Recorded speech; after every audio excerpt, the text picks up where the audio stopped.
Hello and welcome back to Heat Digest. On this episode, we have more information to break down revolving around Jimmy Butler and his trade speculation. We'll break that all down on this episode of Heat Digest, but first remember to subscribe to the channel, as 94% of you guys actively watching this aren't currently subscribed. It'd mean a lot to us over here at Heat Digest as we are on the road to 1,000 subscribers. Now let's get to it and break down this news, as Jimmy Butler is not going anywhere.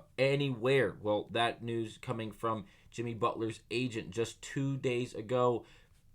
Bernie Lee said this, and I quote, "He's never going anywhere, ever. He's going to win a championship in Miami," end of quote. This came from Jimmy Butler's agent, Bernie Lee, who also manages and is the agent for Ben Simmons, Chris Dunn, and Justin Holiday, obviously including Jimmy Butler, just all other NBA professional players and basketball players, I should say. But again, Jimmy Butler is not going anywhere. This all is coming about due to Kendrick Perkins, former NBA player and now analyst, if you will, of the league, coming out last week on NBA Today and making the claim and proposing the idea that the Miami Heat should trade Jimmy Butler due to the fact that he is getting older and aging, and because Miami isn't going to make another run, they should get rid of him now, selling high, getting as much back in return, and allowing Jimmy Butler to go make a real push at an NBA championship with a real contender. Now, we know that as Miami Heat fans and supporters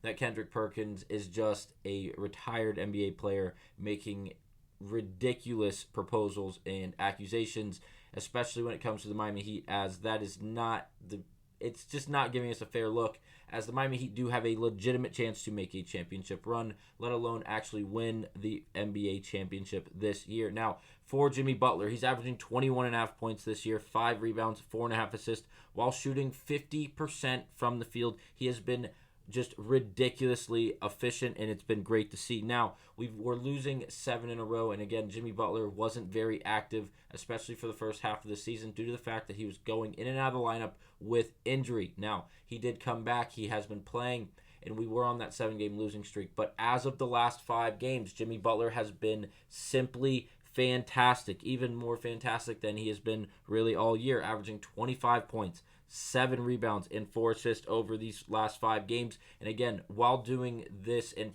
being this productive, he is still extremely efficient, shooting 62% from the field, including 66.5% from behind the three-point line. Again, over these last 5 games, he has been phenomenal, and it's been simply a joy to watch for the Miami Heat fans and supporters, as he's been dominant. And again, he hasn't been as aggressive as we'd like to see, or as we're accustomed to seeing Jimmy Butler when it gets later in the season and in the playoffs, as he just takes over. It seems like his usage rates just skyrocket. But again, he is shooting the ball roughly 11 to 13 times a game, and he is extremely efficient, especially over these last 5, like I just told you, 62.5% from the field and over 66.5% from behind the three-point line. Simply amazing stuff from Jimmy Butler. But once again, the fact that the idea of even considering trading him, as a Miami Heat fan and supporter, it just seems like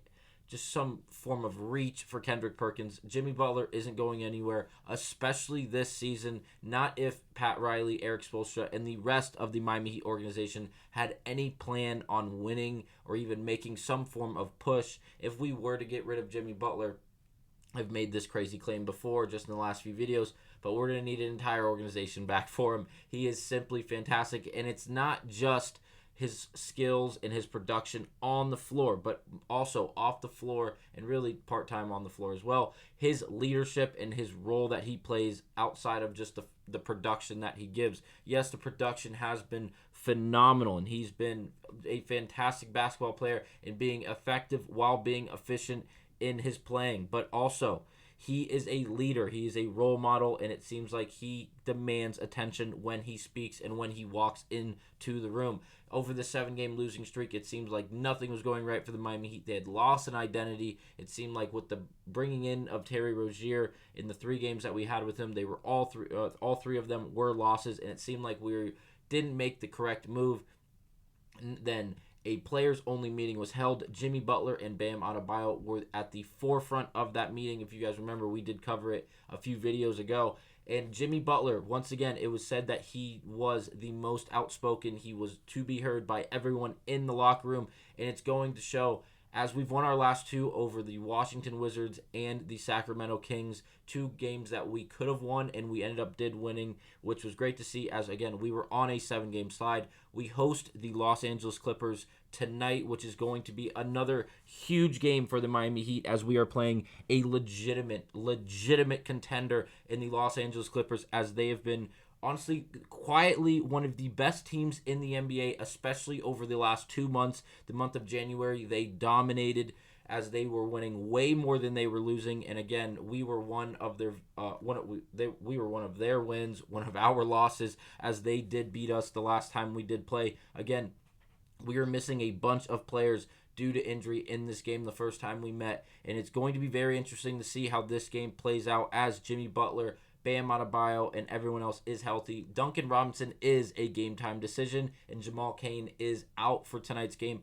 so no one too significant. Again, Duncan Robinson is still up in the air. We do not know if he will play or not tonight. It is getting closer to game time, but again, still to be seen if he will suit up and be active tonight. But again, a lot more players playing tonight than we did have the first time we did meet this team earlier in January. It's going to be interesting. It'll be a hell of a win for the Miami Heat if they are able to be successful and victorious in this game, as if we can knock off a legitimate team in the Los Angeles Clippers, who have been hotter than really any team in the National Basketball Association, it will go a long way, and the morale that is already on the upside for the Miami Heat due to a 2-win streak, despite being the teams being the Wizards and the Sacramento Kings.